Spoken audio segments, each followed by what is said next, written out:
of La Penta. This is WICR.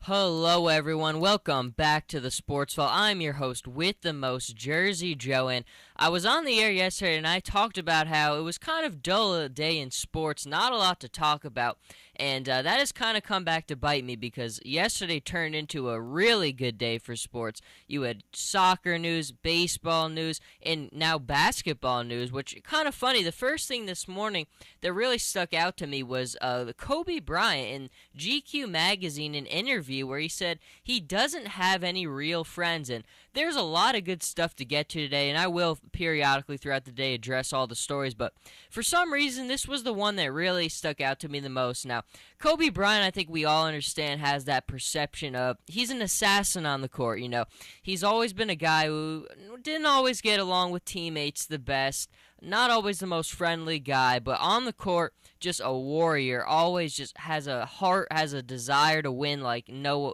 other. And I think whenever we compare Kobe, the closest to compare him to was always been Michael. Michael Jordan and Kobe Bryant are almost the same. And then LeBron, people always kind of like to compare Kobe and LeBron, but they're very different in every way almost, from the way they play to the way they carry themselves off the court. But I'll read you a couple of clips when they were talking to Kobe. I mean, one of the interesting things was said, I have friends, but being a great friend is something I will never be. I can be a good friend, but not a great friend. A great friend will call you every day and remember your birthday. And he says he just doesn't remember that kind of things now. So Kobe's saying he has friends, but he's not a great friend, and it's very interesting. And another one that really stuck out to me, I mean, he said he has like minds. And his quotes are, do we have time to build great friendships? No.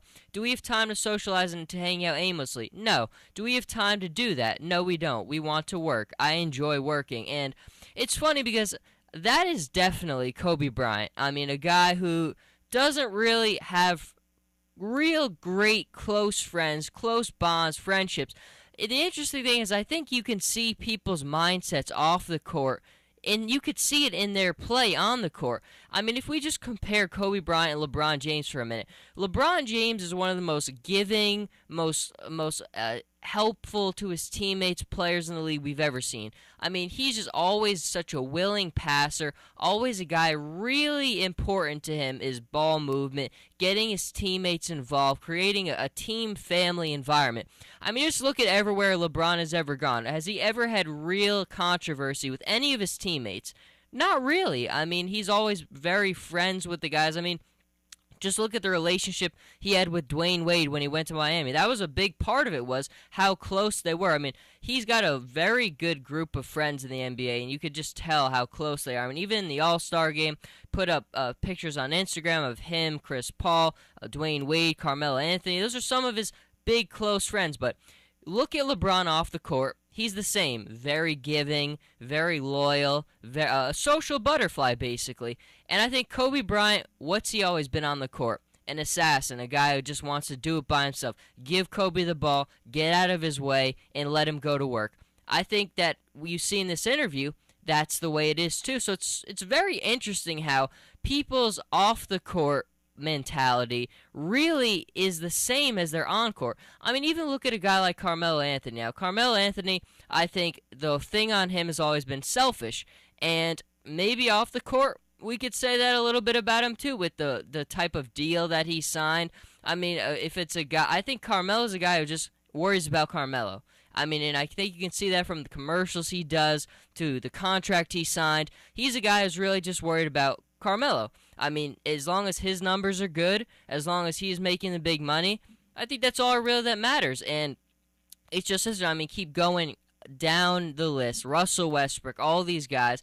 It's just so interesting where the guy you are off the court really influences how you play on the court. And the biggest cases you could say is Kobe Bryant and LeBron James. Just look at the way LeBron is off the court. Look at the way Kobe is off the court. And even with Michael Jordan. I think Michael Jordan is probably the same mentality. I mean, him and Kobe are about as mirror images of one another as you could possibly find. I mean, Michael Jordan never really had a great relationships with his teammates. He really didn't. I mean, I think his teammates always respected him because he's the greatest player of all time. you just have to marvel at what he was able to do on the basketball court. But Michael also had a distrust of his teammates. I mean, and you could even see that when he punched Steve Kerr in practice. Kobe Bryant, same thing with him. Never really got along with the big teammates. Him and Shaq, we all know the feud there. Dwight Howard and Kobe, that was not a good relationship. And I just think it's because of their mentality. They need to be the guy. They need to be the one taking the last shot. And it's very rare for a superstar like those guys to surrender the ball. But again, let's go to LeBron James. LeBron has been criticized for giving up the last shot. I remember there was a game in Miami, maybe it was last season when he was, or the season before that. I think it was against Utah, where it was the last play of the game. They had a possession to win or tie the game, I believe. And LeBron kicked the ball out to Chris Bosh, and he got tons of criticism for that. He should have taken the shot. But if you looked at it and you watched that and you kind of understand the situational awareness of the game, that was the right play to make. Chris Bosh had a great look at the basket, and it was the right basketball play to make. Situational awareness, I talk about it all the time. It's so important in every sport, basketball especially. LeBron understands situational awareness unlike anyone else, and I think he made the right play in that situation, but he got criticized for it. But that's not LeBron's personality. LeBron's personality is, I've got to get my teammates involved. I've got to make my teammates better. I want to help make this a team-winning culture. And I think it's reflective of his off-the-court personality. It's very interesting, this interview. I mean, I really sat there thinking about it for a long time because I like Kobe. I do. I like Kobe. I like LeBron. You just have to respect the amount of winning they did.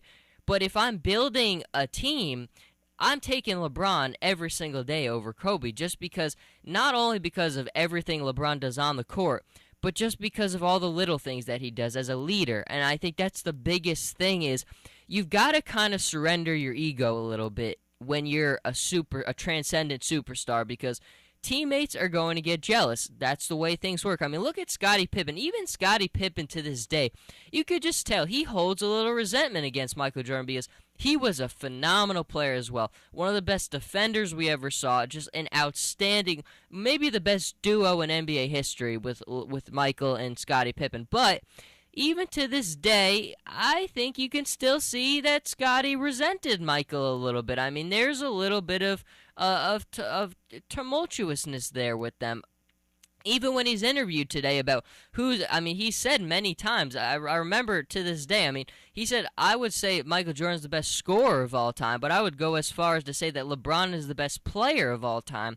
So you can always kind of see, ego is always a very difficult thing in basketball. It's always why Phil Jackson, maybe the most important thing he was able to do is manage those egos. Now, in LA, there came a point where it didn't anymore with Shaq and Kobe.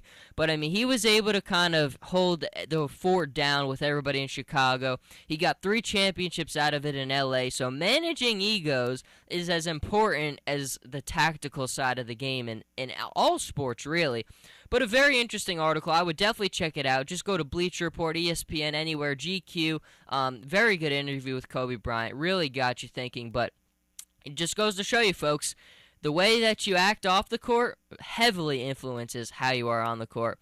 That is going to end this segment. Nice title for this one, too. Kobe Bryant does not want to be your friend. We will be back later in the day with soccer news from the UEFA Champions League, Goran Dragic news all over the place. Got to get to the A-Rod news as well, but stay with us and we will be back soon.